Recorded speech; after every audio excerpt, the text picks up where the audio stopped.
Assalamu alaikum everyone. Hope you all would be fine. Today I am going to discuss here about the difference between React.js and Next.js. ठीक है, हम यहाँ देखेंगे कि React.js और Next.js के अंदर की कंपैरेटिव स्टडी करेंगे और हम इनका थोड़ा सा डिस्कस करेंगे इनका डिफरेंस. ठीक है, तो यहाँ जाते हैं. ठीक है, what is React.js? React.js is a JavaScript library while the Next.js is a React.js framework. अब लाइब्रेरी और फ्रेमवर्क में डिफरेंस क्या होता है वो हम देखते हैं. अगर सपोज़ मैं आपको एक एग्जांपल देती हूँ कि कोई भी लाइब्रेरी होती है जहाँ बुक्स अवेलेबल होती हैं, तो just we go over there and we read the books, right. Open source books होती हैं, कोई भी जाके वो बुक्स को रीड कर सकता है. ठीक है, इसी तरह से जो है वो फेसबुक में ने 2011 में जावास्क्रिप्ट का कुछ कोड जो है वो प्री डिफाइंड कोड बनाया और उसको ओपन सोर्स कर दिया. ठीक है, तो ये जो कोड की और जावास्क्रिप्ट की जो लाइब्रेरी है इसको कहते हैं हम React.js. ठीक है, तो React.js क्या है?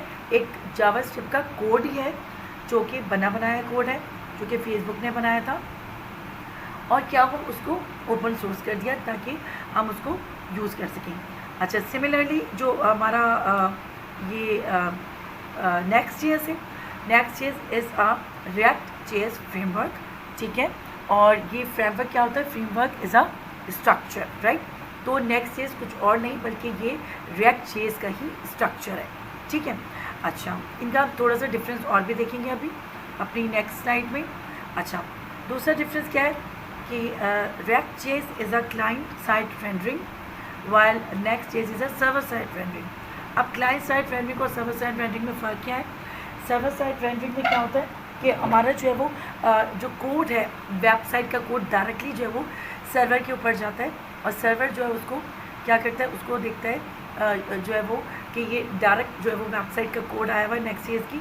और उसके बाद जब भी कोई यूज़र जो है पर्टिकुलर कीवर्ड डालता है तो डायरेक्टली जो है वो हमारी वेबसाइट जो है वो उसको शो हो जाती है. तो यानी कि ये क्या इसके अंदर क्या हो रहा है, इसके अंदर जो सर्च SEO है Next.js की सर्च इंजन ऑप्टिमाइजेशन है वो बहुत ज़्यादा फास्ट होती है. यानी कि Next.js की जो वेबसाइट होती है उनका जो कोड है वो डायरेक्टली क्योंकि सर्वर पे जा रहा है तो उसके अंदर क्या होता है कि गूगल की रिसर्च में वो बहुत जल्दी आता है और जो है वो गूगल के अंदर वो रैंक कर जाती है वो सारी वेबसाइट जो कि Next.js के ऊपर बनी होती हैं एज़ कम्पेयर टू React.js. क्योंकि ये क्लाइंट साइड रेंडरिंग है, इसके अंदर सबसे पहले क्या होता है कि ब्राउज़र के ऊपर जो है वो जाता है, HTML होता है, CSS होता है, फिर जावास्क्रिप्ट जो है वो एग्जीक्यूट होता है, फिर जाके जो है वो क्लाइंट को शो होता है. तो इसके अंदर जो सर्च इंजन ऑप्टिमाइजेशन होती है वो थोड़ी सी चैलेंजिंग होती है. यानी कि SEO इसका चैलेंजिंग होता है और जो वेबसाइट जो है वो यूज़र को जो है वो उतनी जल्दी शो नहीं होती जितनी जल्दी हमारी जो Next.js की वेबसाइट जो है वो यूज़र को शो हो जाती है. ठीक है, इसी तरह से React.js के अंदर जो है वो पैकेजेस को जो है वो ऐड करने पड़ते हैं. डिफरेंट जो है वो एक्स्ट्रा लाइब्रेरीज़ जो है वो थर्ड पार्टी लाइब्रेरीज़ को जो है वो हमें ऐड करना पड़ता है. लेकिन Next.js क्या होता है, उसके अंदर ऑलरेडी जो है वो सारी लाइब्रेरीज़ और पैकेजेस जो ऐड होते हैं. ठीक है, और ये जो होता है Next.js हमारा फ्रंट एंड कोड भी लिखता है, बैक एंड कोड भी लिखता है और डेटाबेस भी हमें देख रहा होता है as compare to the React.js. React.js जो है only give us a front end. ठीक है, तो इसके अंदर सिर्फ फ्रंट एंड जो है वो कोड मौजूद होता है. ठीक है, अच्छा, अब इसके अलावा हम और आगे चलते हैं और थोड़ा सा और डिफरेंस देख लेते हैं कि React.js official website recommend to use framework like Next.js developed by Facebook in 2011.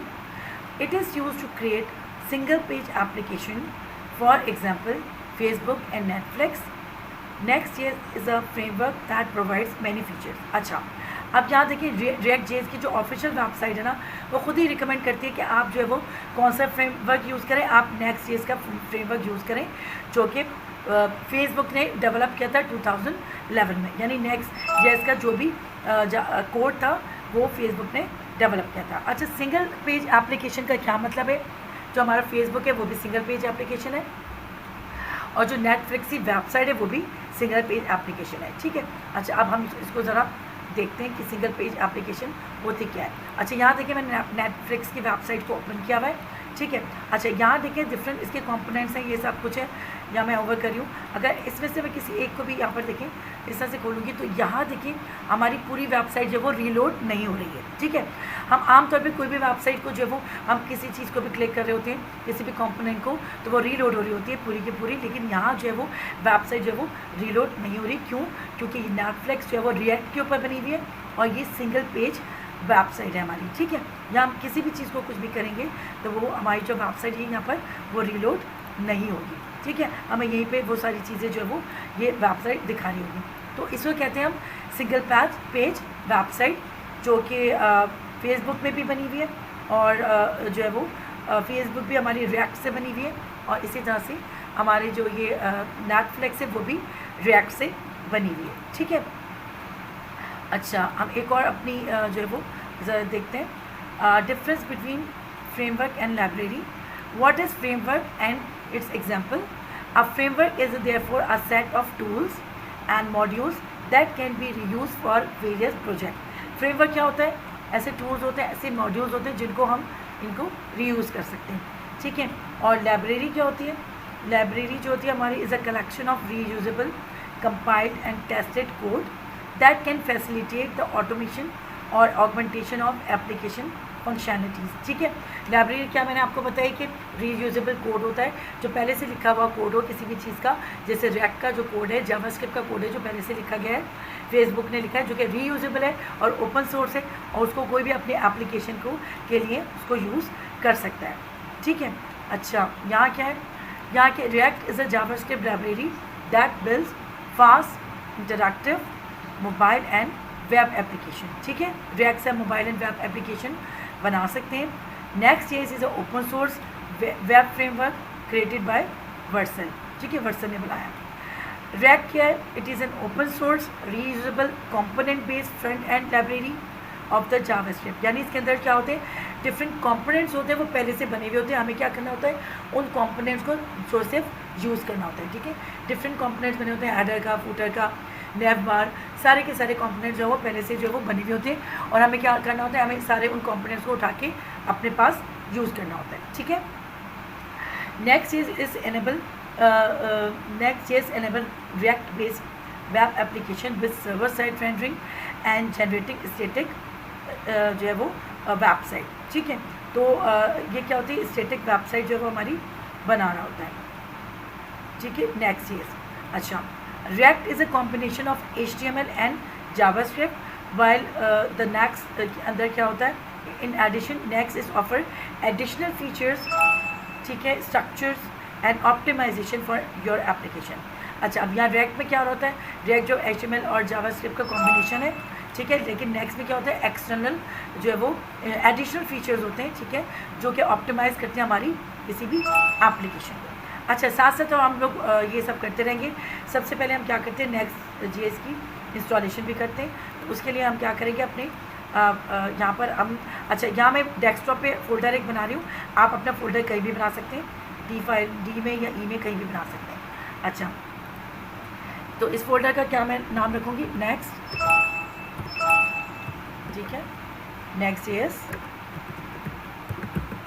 Tutorial के नाम से इसका मैं बना रही हूँ फोल्डर का नाम, ठीक है। अच्छा, मैंने क्या किया, नेक्स्ट जेएस ट्यूटोरियल के नाम से एक फोल्डर बनाया, इसको मैं ओपन विद कोड करूँगी, ठीक है। इतनी देर में ये ओपन हो रहा है हमारा VS कोड,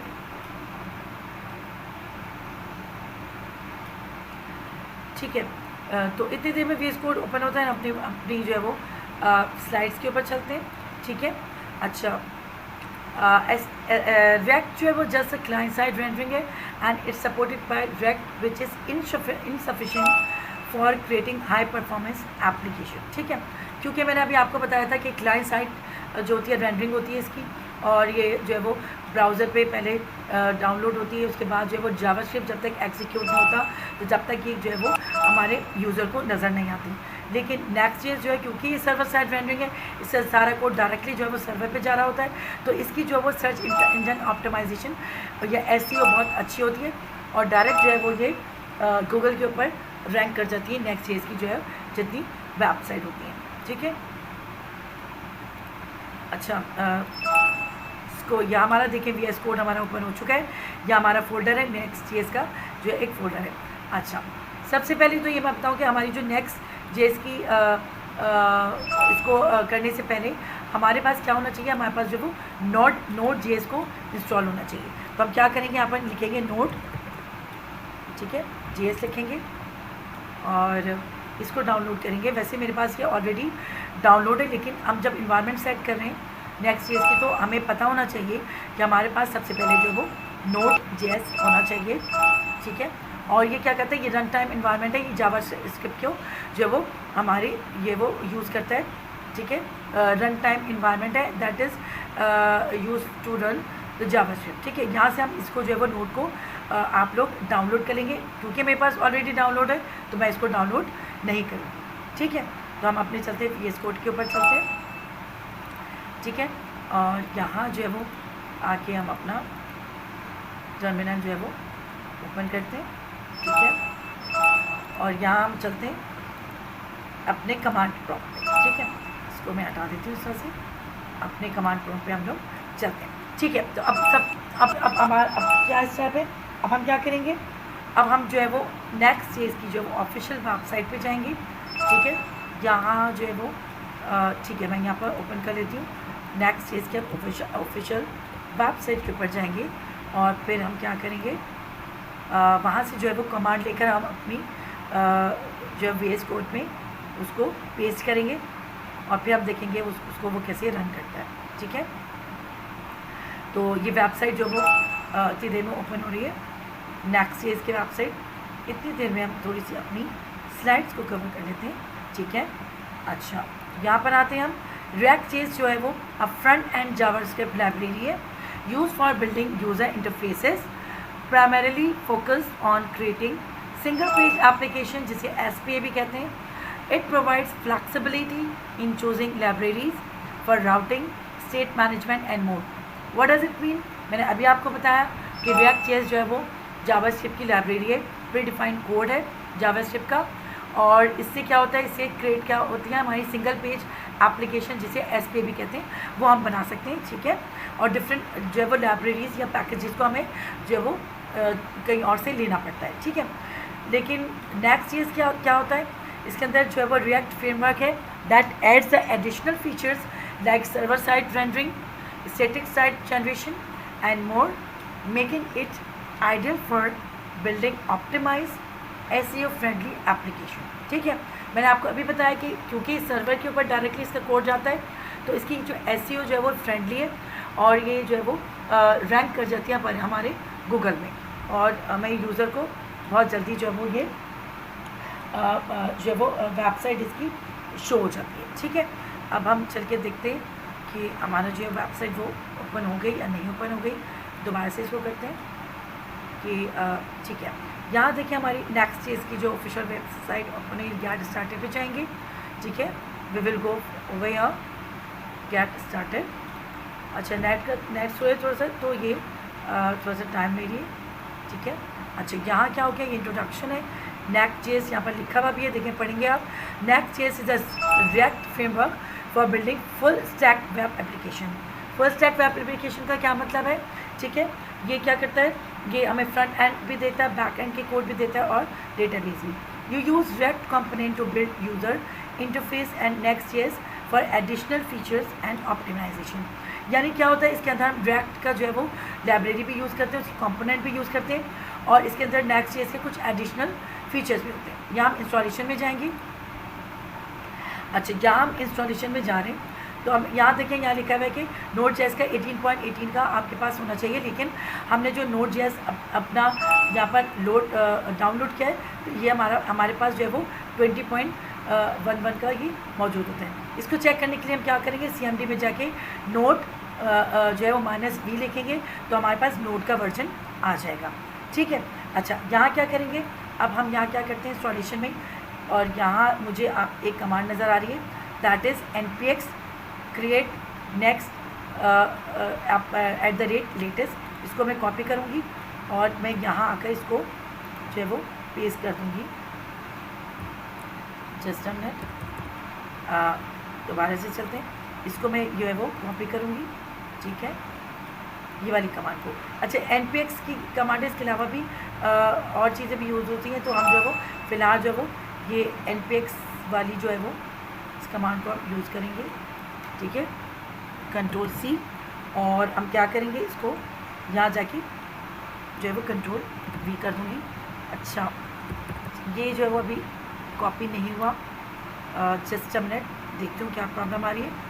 इसको मैं कॉपी करती हूँ, ठीक है, और मैं इसको यहाँ पेस्ट कर देती हूँ, कंट्रोल वी, ओके, पेस्ट हो गया ये। अच्छा, यहाँ क्या करूँगी, यहाँ पे इसके ऊपर अपना जो है वो नाम भी लिख सकती हूँ फोल्डर का, ठीक है। और इसके अलावा अगर हम फोल्डर का नाम नहीं लिखेंगे इसके अंदर, तो क्या होगा, ये माई ऐप के नाम से भी ये जो है वो आ जाएगा, ठीक है। इसको मैं दोबारा करती हूँ, थोड़ा सा हैंग हो रहा है, नेट का थोड़ा सा इशू आ रहा है, ठीक है। तो इसको हम जो है वो एंटर करेंगे, ठीक है। अच्छा, यहाँ मैं फोल्डर का नाम जो है वो मैं लिख सकती हूँ, और नहीं लिखूँगी तो माई ऐप जो है वो डिफ़ॉल्ट नेम जो है वो आएगा, ठीक है। इसको थोड़ा सा हम टाइम देते, ये जो है वो थोड़ा सा टाइम लेगा क्योंकि नेट का इशू है, ठीक है। अच्छा, इसने जो है पूछा है कि what is your project name, तो यहाँ माई ऐप आ रहा है, हम जो है वो इसको अपना प्रोजेक्ट का नाम भी लिख सकते हैं, कोई भी नाम दे सकते हैं इसको, ठीक है। और यहाँ जो है वो, क्योंकि मैंने यहाँ पर नाम नहीं लिखा था तो माई ऐप के नाम से ये आ रहा है, ठीक है। और यहाँ में हमसे जो है वो ये कुछ क्वेश्चन करेगा, ठीक है, और वो कौन से क्वेश्चन होंगे उसके हमें आंसर जो है वो देने होंगे। नीचे जो है वो आपके पास आ रहा है, एक मिनट पे आते हैं। यहाँ देखिए हमारे पास क्या क्वेश्चन है, वुड यू लाइक टू क्या कह रहा है ये, यूज़ जावास्क्रिप्ट, तो मैं क्या करूँगी, इसको मैं कर दूँगी यस, ठीक है। Would you like to use ESLint, मैं इसको कर दूँगी yes. Would you like to use Tailwind CSS, obviously yes. Source directly, उसको भी हम यस करेंगे। ऐप राउटर, उसको भी हम यस कर देंगे। और इंपोर्ट एलियास, उसको भी हम यस करेंगे, वो मैं थोड़ी देर में आपको बताऊंगी। और उसके बाद इसको फिर से हमें, अच्छा, मैंने क्या किया, इसको सब कुछ कर दिया। अब यहाँ पर ये क्या कहते हैं, यूजिंग NPM आ रहा है। NPM क्या है, नोड पैकेज मैनेजर होता है, और NPX और NPM में फ़र्क क्या होता है, NPX क्या होता है, नोड पैकेज एग्जीक्यूटर होता है। तो हमें जब सिर्फ एग्जीक्यूट करना होता है तो हम NPX यूज़ करते हैं, और अगर हमें डाउनलोड करना होता है तो हम कोई भी पैकेज तो हम NPM यूज़ करते हैं। यहाँ देखिए, यहाँ पर जो है वो इनिशलाइज हो रहा है, सारी चीज़ें जो है वो इनिशियलाइज हो रही है, इंस्टॉलिंग हो रही है, डिपेंडेंसीज रिएक्ट हो रहा है, रिएक्ट होम हो रहा है, नेक्स्ट हो रहा है। क्यों रिएक्ट हो रहा है, क्योंकि जो हमारा नेक्स्ट है वो हमारा रिएक्ट का ही जो है वो फ्रेमवर्क है, ठीक है। और क्या क्या इंस्टॉल हो रहा है, तमाम टाइपस्क्रिप्ट, टाइप नोड्स, ये सब कुछ आपको नज़र आ रहा है। अच्छा, ESLint क्या होता है, ESLint जो होता है हमें हमारे जो बहुत सारे वार्निंग्स हमें देता है, कुछ हमें एरर बता रहा होता है। किस किस्म के एरर, कि अगर हम कोई भी प्रोग्राम रन कर रहे होते हैं, एप्लीकेशन बना रहे होते हैं, तो इसके अंदर हम कोई भी वेरिएबल जो है वो बनाते हैं और उनको यूज़ ना करें, तो क्या होता है कि ESLint जो है वो हमें ये जो है वो वार्निंग देता है कि आपने जो भी वेरिएबल बनाया है अपना, या तो उसको यूज़ कर लें या उसको फिर आप जो है वो डिलीट कर दें, ठीक है। और डिफरेंट किस्म की हमें जो है वो वार्निंग भी दे रहा होता है, ठीक है। तो हमें डिफरेंट किस्म की ये वार्निंग दे रहा होता है, और ठीक है। तो हम यहाँ देखें, यहाँ पर मैंने यहाँ देखिए वही सारे क्वेश्चन लिखे हुए जो अभी हमने अपने VS कोड में देखे थे, ठीक है। तो ESLint जो है वो हमारे कुछ किस्म की जो है वो वार्निंग दे रहा होता है। इसी एग्जांपल मैं इस तरह से लूँगी कि अच्छा, यहाँ देखिए, आप माई ऐप में जा रही हूँ, ये देखिए कितने सारे फोल्डर्स और ये फाइल्स जो है वो क्रिएट हो रहे हैं, यहाँ देखें सब क्रिएट हो रहे हैं। और ये इसको देखिए आप बिल्कुल परेशान नहीं होगा, हम एक एक करके सबको जो है वो डिस्कस करेंगे। यहाँ देखिए पब्लिक का है, पब्लिक से बाद सोर्स का जो है फोल्डर, ये जो है बहुत ज़्यादा इंपॉर्टेंट है, ठीक है। माई ऐप के अंदर पब्लिक सोर्स आ रहा है, यहाँ पर आपको git ignore, read me file, Tailwind, TS config, package JSON की फाइल, ये सारी जो है आपको नज़र आ रही है, ठीक है। तो सोर्स फाइल अभी ये सारी जो है वो इंस्टॉल हो रही है। जैसे इंस्टॉल हो जाएंगी, सक्सेसफुल होंगी, तो फिर हम इसका आगे का प्रोसेस जो है वो हम करेंगे। तो ESLint के बारे में मैं आपको बताई थी, उसकी एग्जांपल ऐसी है, जैसे अगर मैं कोई भी इंक पेन हो, पेन जो है वो अपनी फ्रेंड को जो है वो दे रही हूँ लिखने के लिए, लेकिन मैं उससे वांट कर रही हूँ कि ये पेन जो है वो लिखता तो है, लेकिन इसकी इंक जो है वो लीक हो सकती है, तो आप जो है वो केयरफुल होकर इस पेन को यूज़ करें। तो इसी तरह से ESLint जो है वो हमें क्या दे रहा होता है, कुछ हमें एरर्स दे रहा होता है और वार्निंग्स दे रहा होता है इसी टाइप की, ठीक है। कि अब हमने कोई वेरिएबल्स या फंक्शन जो है वो अनयूज रखा है तो उसे हम यूज़ कर लें या फिर हम उसको डिलीट कर दें। ये देखें यहाँ इंस्टॉल हो रहा है, साथ साथ यहाँ पर सारी फाइल्स जो है वो आपके सामने आ रही हैं। जब तक ये इंस्टॉल होता है जब तक हम क्या करते हैं, अपनी जो है वो ये स्लाइड्स को कवर कर लेते हैं। यहाँ आप देखते हैं कि रिकॉर्डिंग हो रही है या नहीं हो रही है बिल्कुल, ठीक है। तो हम स्लाइड्स को कवर करते हैं। यहाँ देखते हैं हम राउटिंग क्या होती है। राउटिंग के अंदर डिफरेंट जो है हमारे पेजेस होते हैं, लाइक होम का पेज है, अबाउट का पेज है और कॉन्टेक्ट का पेज है, सर्विस का पेज है। तो हम डिफरेंट पेज के ऊपर जो जा रहे होते हैं उसे राउटिंग कहते हैं। रिएक्ट जेएस के अंदर क्या होता है, it requires third party libraries like React router to handle routing, यानी रिएक्ट जेएस को थर्ड पार्टी लाइब्रेरीज की ज़रूरत होती है राउटिंग के लिए। लेकिन नेक्स्ट जेएस में क्या होता है, it provides a built in file based routing system. The folder structure in the pages directory automatically define the route. यानी क्या होता है, इसके अंदर जो है वो built in file based routing होती है, यानी इसके अंदर हम फाइल बना रहे होते हैं और जो है वो फाइल बेस्ड राउटिंग हो रही होती है। जब हम इसको पढ़ेंगे डिटेल में तो आपको समझ आएगा जो ऑटोमेटिकली जो है वो इसके अंदर डायरेक्टरी होती है पेजेस की जो उसके रूल्स को डिफाइन कर रहा होता है। हमें कोई भी थर्ड पार्टी लाइब्रेरी या पैकेजेस को इंस्टॉल नहीं करना होता नेक्स्ट स्टेज में। तो इसीलिए नेक्स्ट स्टेज जो है वो बहुत ज़्यादा जो है वो पावरफुल है, या इसको हम फुल स्टैक जो है वो वेबसाइट भी कहते हैं, ठीक है। अच्छा, SEO ऑप्टिमाइजेशन के बारे में मैंने बताया था आपको। अच्छा, पहले हम देखते हैं कि इसके अंदर देखें अभी तक जो है वो इंस्टॉलेशन जो वो चल रही है। जैसे ही कंप्लीट होगी तो हम इसका आगे का स्टेप जो है वो फिर हम करेंगे, ठीक है। तो और ऊपर में कर देती हूँ ताकि हमें पता चले जब ये कंप्लीट हो जाए, ठीक है। तो हम जो है वो दोबारा से आते हैं अपनी स्लाइड्स की तरफ।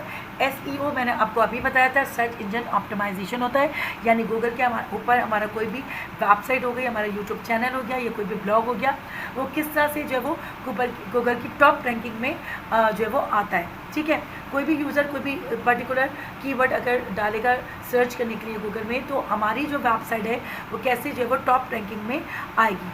तो रिएक्ट जेएस में क्या होता है, क्योंकि ये रिलाइज़ करता है मोस्टली क्लाइंट साइड रेंडरिंग पे, तो SEO कैन बी चैलेंजिंग, यानी इसकी SEO जो है बहुत चैलेंजिंग होती है। एज सर्च इंजन में not fully index the content until JavaScript is executed, यानी इसके अंदर क्या होता है, रिएक्ट में HTML CSS जावास्क्रिप्ट होती है, तो जब तक जावास्क्रिप्ट जो है वो एग्जीक्यूट नहीं हो जाती तो इसका जो है वो पेज होता है, क्योंकि सिंगल पेज वेबसाइट होती है रिएक्ट जेएस की, तो वो सर्वर पे जो है वो क्लाइंट को जो है वो या यूज़र को वो शो नहीं होती, ठीक है। तो इसकी SEO जो है काफ़ी चैलेंजिंग होती है as compare to Next JS. Next JS के ऊपर जितनी भी वेबसाइट बनी होती है इसके अंदर क्या होती है, इट ऑफर करती है better SEO out of the box with the server side rendering and static site generation allowing search engine to crawl fully rendered HTML। इसके अंदर क्या होता है कि SEO जो है वो इसकी सर्च इंजन ऑप्टिमाइजेशन बहुत ज़्यादा अच्छी होती है, क्योंकि हमारा सारा का सारा जो कोड है वो डायरेक्ट सर्वर पे जाता है और सर्वर क्या करता है, सर्वर जो उसको रीड करता है और फिर जो है वो गूगल की टॉप रैंकिंग में टॉप सर्च के अंदर हमारी वेबसाइट को शो कर देता है। तो हमारी जो वेबसाइट जो है वो नेक्स्ट चीज़ के फ़ौरन जो है वो शो हो जाती है बिकॉज ऑफ जो है वो SEO, ठीक है। इसकी SEO बहुत ज़्यादा अच्छी होती है, ठीक है। दोबारा से हम चेक करते हैं अपना VS कोड और यहाँ देखिए अभी तक जो है वो ये हो रही है, इंस्टॉलेशन हो रही है और इसकी जो है वो इसको मैं थोड़ा सा और ऊपर कर लेती हूँ ताकि अब जब ये इंस्टॉल हो जाए तो हमें पता चल जाए कि ये कंप्लीट हो गया। यहाँ देखिए बिल्कुल ये कंप्लीट हो गया। यहाँ लिखा है, देखिए यहाँ लिखा है सक्सेस क्रिएटेड माई ऐप। अच्छा, यहाँ पर माई ऐप डिफ़ॉल्ट में है क्योंकि मैंने अभी इसको नाम नहीं दिया था। वैसे शीन जो है उसको मुझे नाम देना था, लेकिन वो फिर वो जो वो नेट की वजह से वो नीचे चला गया। यहाँ देखिए माई ऐप आ गया। अच्छा, अब मैं क्या करूँगी, यहाँ पर मैं एक बहुत इंपॉर्टेंट चीज़ करने वाली हूँ। यहाँ मैं लिखूँगी CD और अपने फोल्डर का नाम लिखूँगी क्या है, माई ऐप, एप्लीकेशन का लिखूँगी माई ऐप और इसके ऊपर मैं एंटर कर दूँगी, ठीक है। एंटर करने के बाद क्या मैं लिखूँगी, NPM रन डेव, मैं लिखूँगी NPM रन डेव और फिर मैं इसको एंटर कर दूँगी, ठीक है। तो ये सबसे ज़्यादा गलती जो है वो ज़्यादातर जो है वो स्टूडेंट कर रहे थे कि यहाँ पर वो जो है वो इसको पाथ नहीं दे रहे थे, CD नहीं लिख रहे थे, CD लिख के अपने यहाँ पर जो इसका नेम है वो नहीं लिख रहे थे, तो उसकी वजह से जो है वो एरर आ रहा था, ठीक है। अब मैंने क्या किया, इसको लिखा, उसके बाद npm run dev जो लिख दिया। यहाँ देखिए हमारे पास लोकल होस्ट 3000 आ गया। इसको मैं क्या करूँगी, इसको मैं जो है वो कॉपी करके अपने ब्राउज़र पे पेस्ट कर लूँगी। ठीक है, सो मैं करती हूँ कॉपी, जस्ट अ मिनट। इसको मैं कर रही हूँ कॉपी और इसको मैं अपने ब्राउज़र पे जाकर जो है वो इसको मैं पेस्ट करूँगी। देन वी विल सी ये क्या होता है। इसको हम बंद कर लेते हैं। अच्छा, इसको भी हम इसको क्लोज़ कर देते हैं। ठीक है, और इसको मैं कंट्रोल वी करती हूँ और थोड़ा सा टाइम लेगा इसको। नेक्स्ट इसकी जो है वो एप्लीकेशन हमारी पूरी इसकी वेबसाइट जो है वो यहाँ पर हमें मिल जाएगी थोड़ी देर में। अच्छा, यहाँ जो है थोड़ा सा रीलोड करते हैं, नेट का थोड़ा सा इशू है।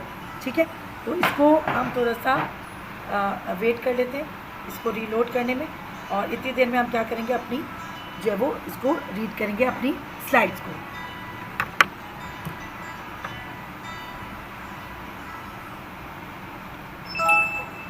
ठीक है, तो यहाँ क्या लिखा है, full stack capabilities. React JS क्या करता है, focuses purely on the purely on the front end. ठीक है, for back and and API handling you need separate tools और लाइब्रेरीज। यानी क्या होता है, रिएक्ट जो है वो सिर्फ फ्रंट एंड का जो है वो इसको फोकस कर रहा होता है, और बैक एंड के लिए जो है वो और डिफरेंट एपीआई को हैंडल करने के लिए उसको सेपरेट टूल्स या लाइब्रेरीज की ज़रूरत पड़ती है। ठीक है, तो इसके अंदर सिर्फ फ्रंट एंड जो है वो पॉसिबल है। और नेक्स्ट चीज़ में क्या होता है, it comes with the API routes enabling full stack development within the same project.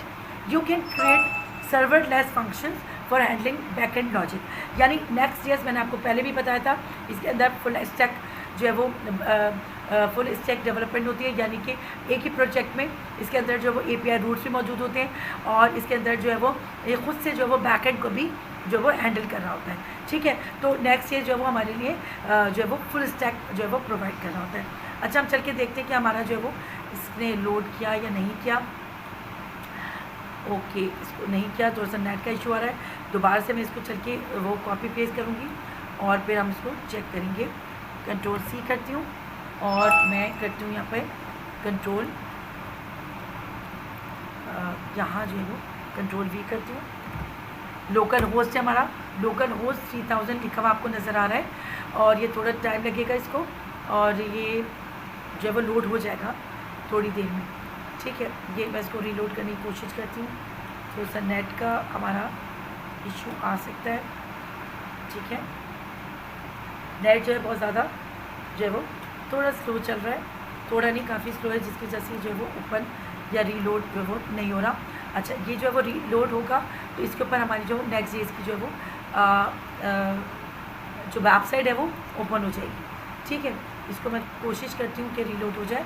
ठीक है, अच्छा, ये जो है वो इसके साथ ही मेरा जो है वो सेकंड पार्ट अवेलेबल होगा आपका, जिसके अंदर जो हमारी कल क्लास हुई थी। ठीक है, फर्स्ट पार्ट जो था वो रिकॉर्ड नहीं हो पाया था, जिसकी वजह से मैंने फर्स्ट पार्ट जो है वो रिकॉर्ड किया है। सेकंड पार्ट जो है वो उसके अंदर आप देखेंगे कि हमारा जो है वो यहाँ पर जो है वो लोकल होस्ट के साथ जो है वो जब मैंने यहाँ पर लिखा है तो यहाँ पर Next.js का जो है वो वेबसाइट जो है हमारी आ जाएगी। ठीक है, ओके फाइन। तो यहाँ देखिए, लुक एट दैट, ये हमारा पेज जो है वो रीलोड हो गया।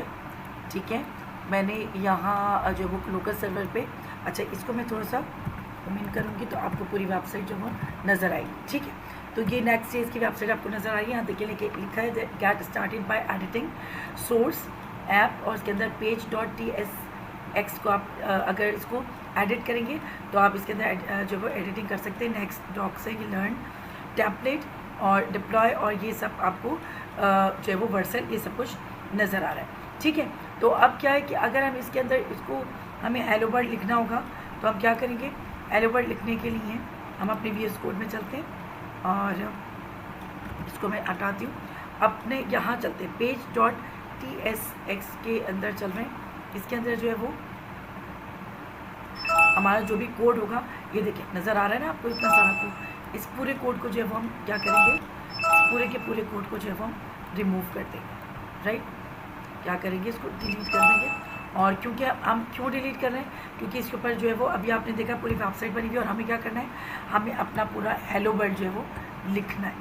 ठीक है, अच्छा मैं इसको क्या कर रही हूँ, पूरे को डिलीट कर लूँ और फिर पूरा कोड मैं खुद से लिखूँगी। ठीक है, या मैंने सारा डिलीट कर दिया। ठीक है, अब मैं क्या करूँगी, इसके अंदर जो है मैं कोड लिख लूँ और उसके अंदर हमें क्या करना है, हमें हेलो वर्ल्ड लिखना होगा।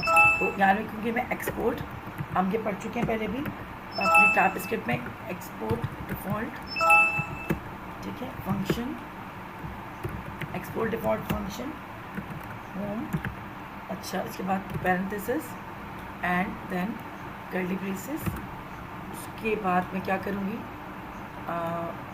जी, अच्छा कर्ली ब्रेसेस, उसको मैं फिर क्या करूँगी, मैं एंटर करने के बाद इसके अंदर हम क्या रिटर्न करेंगे, हम रिटर्न करेंगे, ठीक है, रिटर्न करते हैं हम, अच्छा यहाँ रिटर्न कर रहे हैं। अच्छा इसके अंदर मैं क्या करूँगी, मैंने एक एक्सपोर्ट फंक्शन बनाया, फंक्शन यहाँ लिखा, देन आई विल रिटर्न, ठीक है, और इसको जो है वो हम इस तरह से करते हैं और इसके अंदर एक डिव बनाऊंगी। अच्छा वैसे हम इसके अंदर फ्रेगमेंट भी यूज़ कर सकते हैं रिएक्ट के, लेकिन फ़िलहाल मैं डिव यूज़ कर रही हूँ एज अ कंटेनर, और इसके अंदर जो है H1 की जो अपनी हेडिंग लिख के हेलो वर्ल्ड लिखूँगी, ठीक है, हेलो वर्ल्ड, ठीक है। अच्छा ये मैंने लिख लिया, अब हम इसको चलो लाइव सर्वर पे चल के चेक करते हैं और देखते हैं कि हमारा हेलो वर्ल्ड आ गया या नहीं आया, ठीक है। नेट थोड़ा सा स्लो है तो ये थोड़ा टाइम लेगा इसको ओपन होने में, ठीक है। हमने यहाँ पर क्या किया, कोड को सारा रिमूव कर दिया, ठीक है। कोड को रिमूव क्यों किया, क्योंकि हमें वहाँ पर जो है वो वेबसाइट का कोड मौजूद था, तो हमें जो है वो वेबसाइट का कोड जो है वो नहीं चाहिए था, इसलिए हमने क्या किया, हमने सारा कोड रिमूव करके और इसको जो है वो अपना इस तरह से कोड लिखकर हेलो वर्ल्ड जो है वो लिख लिया, ठीक है। ये सारी जो है हम discuss already, we have already discuss all these slides, ठीक है। सो थोड़ा मैं वेट कर रही हूँ कि ये जो है वो खुल जाए, क्योंकि बहुत टाइम जो है वो लगा रहा है ये। यहाँ देखिए हेलो वर्ल्ड हमारा आ गया। अच्छा हेलो वर्ल्ड तो हमारा आ गया, लेकिन हमें क्या करना है, अब हमें इसका जो ये CSS ये जो नज़र आ रहा है ना, इसको रिमूव करना है। अगर हम इसको रिमूव करना हो तो फिर हम क्या करेंगे, दोबारा से हम चलेंगे अपनी दोबारा से हम चलते हैं अपने VS कोड पे, और यहाँ global.css नज़र आ रहा है आपको। इसका जितना भी कोड है यहाँ से लेकर यहाँ तक का सारा कोड जो है वो इसको क्या करेंगे, इसको भी डिलीट कर देंगे, ठीक है। और अब अपनी स्टाइलिंग हम खुद करेंगे, नॉर्मल CSS से जो है वो स्टाइलिंग करेंगे। तो मैं क्या करूँगी, H1 को टारगेट करती हूँ, ठीक है, और मैं इसको जो है वो कलर दूँगी, कलर कुछ भी दे देते हैं हम, रेड, ठीक है। इसका बैकग्राउंड कलर रेड दे दिया हमने, ठीक है। और इसका बैकग्राउंड कलर जो है मैं क्या दे रही हूँ, कोई अच्छा सा बैकग्राउंड कलर दे देते हैं, लाइट सा, ठीक है। इसको हमने कलर दे दिया, H1 को टारगेट करके कलर रेड कर दिया, बैकग्राउंड कलर ये कर दिया, और उसके बाद फिर हम क्या करेंगे, हम उसके बाद उसको टेक्स्ट अलाइन करते हैं, टेक्स्ट अलाइन, और उसको सेंटर कर देंगे, ठीक है। तो ये सेंटर में आ जाएगा। इसी तरह से हम क्या करेंगे, बॉडी को टारगेट करेंगे और बॉडी को भी कोई जो है वो बैकग्राउंड कलर अपना कोई भी अच्छा सा जो है वो दे देते हैं, ठीक है। अब चल के देखते हैं कि हमारा जो है वो कैसे लगता है, ठीक है। और इसको थोड़ा सा लोड होने देते हैं, लोड कर दिया मैंने, और इसको चेक करते हैं क्योंकि नेट जो है वो काफ़ी प्रॉब्लम कर रहा है। अच्छा यहाँ पर ये अभी एरर दे रहा है, ये आ गया, ठीक है। ये लुक एट दैट, ये हमने अभी क्या की थी, हमने हेलो वर्ल्ड लिख के और जो है वो ग्लोबल CSS में जाके हमने इसकी स्टाइलिंग की थी। अच्छा इसको कलर दिया था हेलो वर्ल्ड को, उसको बैकग्राउंड दिया था, बॉडी का भी बैकग्राउंड दिया था कलर, और मैंने इसको जो है वो टेक्स्ट अलाइन सेंटर कर दिया था, ठीक है। यहाँ आप देख सकते हैं ये सारा कुछ कोड जो है वो हमने global.css में दिया है, और page.tsx में मैंने जो है वो यहाँ पर एक्सपोर्ट डिफ़ॉल्ट फंक्शन और ये लिख के सारा मैंने हेलो वर्ल्ड यहाँ पर लिख दिया, तो ठीक है। तो यहाँ हमारा क्या होता है, हमारा ये इंस्टॉलेशन और हेलो वर्ल्ड जो है वो कंप्लीट हो गया।